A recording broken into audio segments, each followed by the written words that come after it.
Let's be honest about where we are. You are standing in the middle of a blackened, desolate rupture in the Earth's crust, the Reykjanes Peninsula. This is the Mid-Atlantic Ridge, one of the rare places on Earth where two tectonic plates are pulling apart in geological real time.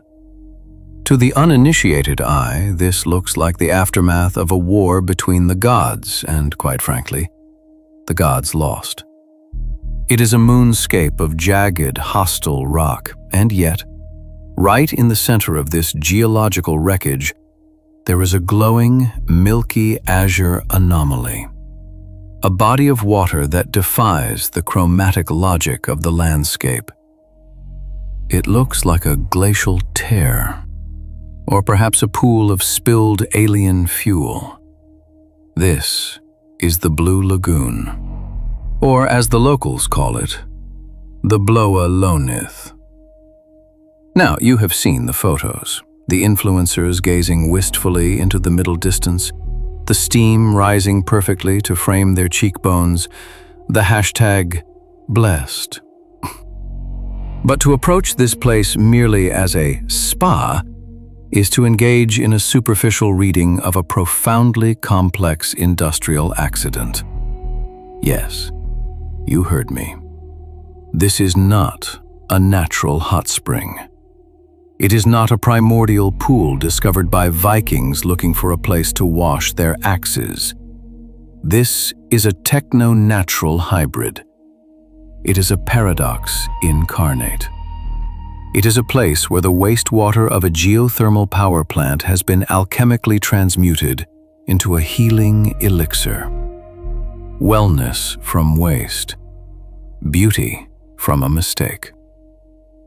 To understand this place, you have to look past the beautiful blue surface and stare directly into the machinery of the 20th century. The story begins in 1976. Iceland was chasing energy independence. The engineers looked at the steaming ground of the Reykjanes Peninsula and saw salvation. They built the Svartsengi power plant, that brutalist metallic cathedral you see in the distance, dedicated to harnessing the heat of the earth. You can hear the machinery before you can place it. A low electric hum that vibrates in the basalt. The steam eats the distance here. The plan was pragmatic. They drilled down 2,000 meters into the crust. They went looking for steam, and they found a superheated ocean. They tapped into a reservoir of geothermal seawater, a cocktail of ocean water and fresh water cooked by magma to 240 degrees Celsius. The air here tastes like minerals and impatience. They bring this fluid up. They run it through the heat exchangers to warm up fresh water for the city pipes. And then? Well, they had to get rid of the brine. This is where the mistake becomes architecture. The engineering assumption was standard. The lava fields are porous. They are like a sponge made of rock. The engineers thought, we will just dump the brine onto the lava field and it will seep back into the earth. Ashes to ashes, water to water. But the chemistry of the deep earth had other plans. You see, this fluid is rich in silica. Underground, under immense pressure, the silica stays dissolved. But the moment you bring it to the surface, the moment it cools, that silica precipitates. It turns from a liquid solute into a white colloidal mud. That is when the ground stopped being porous and started being a bowl. When they dumped this brine onto the lava field, it didn't drain. It hardened. The silica filled the pores of the lava. It created a natural cement. It sealed the earth shut. The water, refusing to return to the underworld, began to pool on the surface. The plant operators looked at this growing milky pond and thought, well, that is a problem. It was an environmental error. For years, it sat in the shadow of the cooling towers, murky and steaming. The locals stayed away. They called the lava field Illahraun. That translates to evil lava. Think about that. A name dating back to the 13th century, warning farmers that this land breaks legs and kills sheep. And now, it was holding a pool of industrial runoff. And then came the first bather. His name was Valur Margeirsson. The year was the early 1980s. Valur was a young man suffering from severe psoriasis. His skin was inflamed, painful, scaling.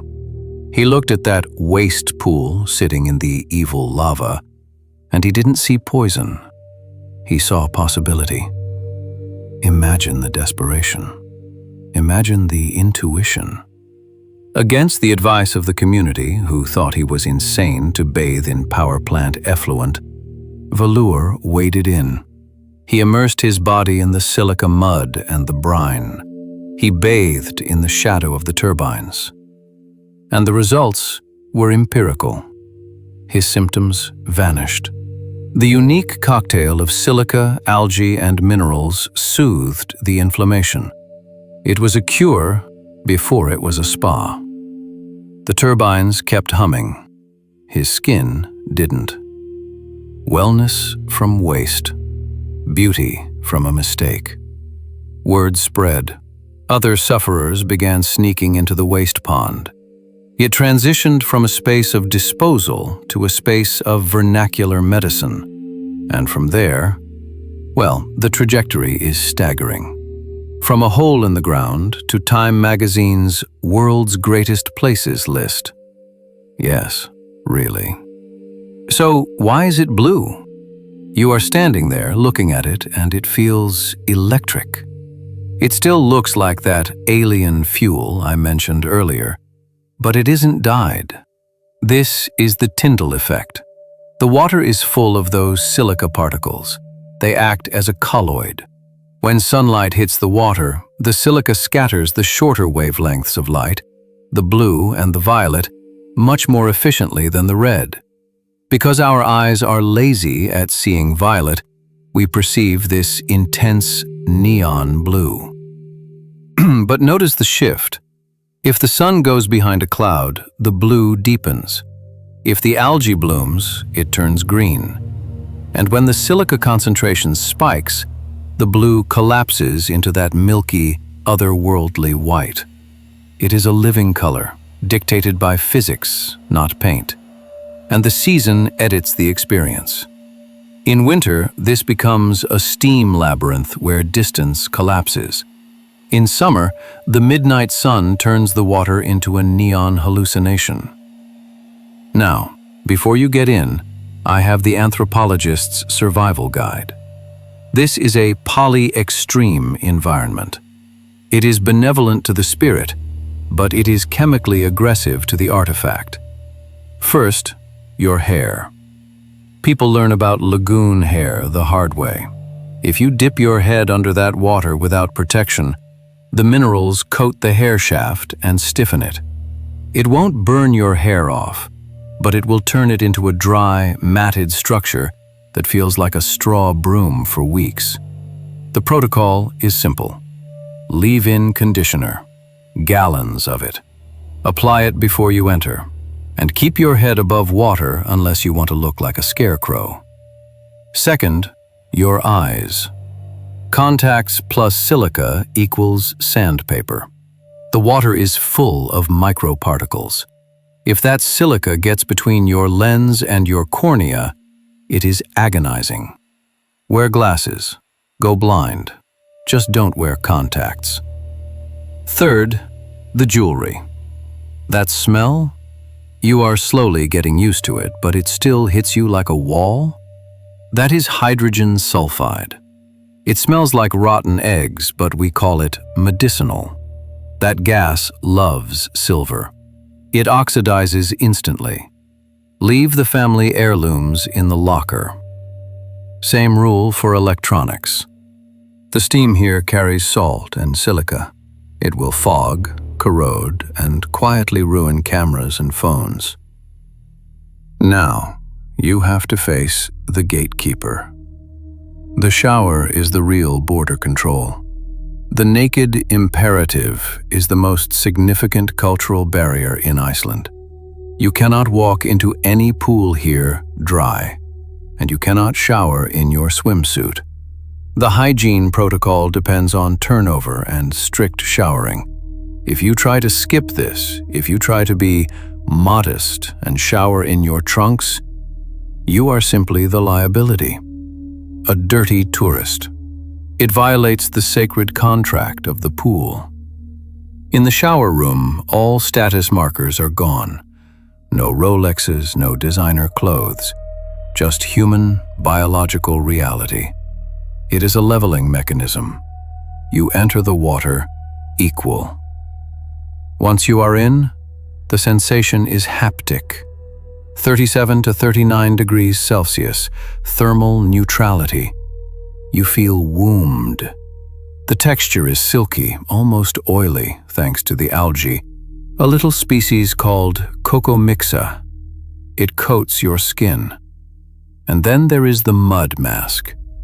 You reach into the buckets, you smear that white silica paste on your face. And as it dries, it tightens. It turns your face into a statue. You look around, and everyone looks like a tribe of white-faced ghosts floating in blue milk. It is a memento mori, a brief moment of rigor mortis before you rinse it off and are reborn. While you float there, suspended in this industrial runoff, remember that you are in a landscape of extremes. This place is a magnet for the alien gaze. Hollywood loves it. Eli Roth used it in Hostel Part 2. Nothing says relaxing vacation like a horror movie about hedonism and death, right? But dig deeper. The folklore here is heavy. The lava field, the evil lava, is the habitat of the Huldufólk, the hidden people, the elves. You might laugh, but Icelandic construction projects are sometimes halted to avoid disturbing elf rocks. These beings live in the parallel dimension of the basalt. And just down the road, you have the darker side of the geothermal story. If the Blue Lagoon is heaven, Gunnuhver is hell. It is a mud pot just a few minutes away. It is named after Gunna, a ghost who was so furious, so violent, that a priest had to trap her spirit in the boiling mud. I cover this story in detail in the other episode of Iceland Explained. You don't want to miss it, I swear. You can go to Gunnuhver and watch the earth screaming, the steam tearing out of the ground. That is the war of the gods I mentioned earlier. That is the raw, lethal power that the Blue Lagoon has domesticated. The Blue Lagoon sits in the middle of all this. It is a third space. It is neither fully wild nor fully urban. It is a cyborg landscape. The steam you breathe is the breath of the earth, but it is vented through the lungs of a turbine. The water that heals you is the waste that the earth tried to reject. We live in the Anthropocene, the age of human impact. Usually that story is depressing. It is a story of pollution. But here the industrial accident became a miracle. The evil lava became a sanctuary. Wellness from waste. Beauty from a mistake. So put on the silica mask, float in the runoff, smell the sulfur, and tell yourself you are just at a spa. But you and I know better. You are swimming in the engine room of the earth. Just remember to wash your hair with conditioner afterwards. I cannot help you if you look like you fought a voltage socket. And if you want more stories from this region, from Golden Circle and maybe the South Coast, follow the channel. Hit the subscribe button against algorithms. For location intel for the wilder geothermal sites, I have curated records at icelandexplained.com. It is there to help you distinguish between the signal and the noise. The steam eats the distance.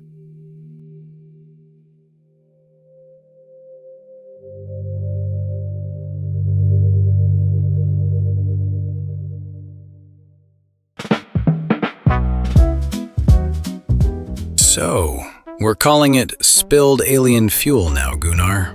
Charming, very elegant, very cinematic. Also a spectacularly generous description for spent geothermal brine that would rather turn your hair into a straw broom than open your third eye.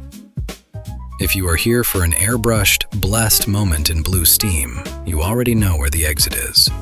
But if you want to understand why people cross the planet to bathe in the engine room's afterlife, then subscribe, like, share this episode, and join the ranks on YouTube and every podcast platform where the truth is not politely blurred by vapor. This is a filter for the curious. The rest can keep chasing Instagram garbage until the Silica finishes polishing their common sense. For those who require more than a beautiful hallucination with a changing room, the diagnostic hub is icelandexplained.com. That is where the unspoken articles live, along with the raw source data and the vetted gear and services we actually trust when Iceland starts behaving like Iceland. Not corporate fluff, not brochure perfume. The link in the description is the fuel. We call it the Sanity Tax, our independence and obsessive fieldwork on one side, your direct support on the other. This is where you support the operation without sponsors sanding the edges off the truth. A fair trade, unless you prefer your travel knowledge pre-chewed by marketing departments, in which case civilization has already lost another small battle. Your next logical layer in the playlist here is south, toward Grindavik, where the spa fantasy meets the defensive walls of a town forced to negotiate with the ground itself. Then move east into the cooling glass of Fagradalsfjall, where fresh lava still carries the memory of heat, pressure, and bad human assumptions. These are not recommendations. They are the next pressure points in the same system. Luxury runoff, evacuated streets, cooling basalt. Follow the blue water until it stops pretending to be innocent. This is Iceland Explained. We deliver the pressure, you get the context. We serve the mechanics, you cut through the noise. We provide the blade through the steam, you decide whether the postcard survives it. A story, not a guide.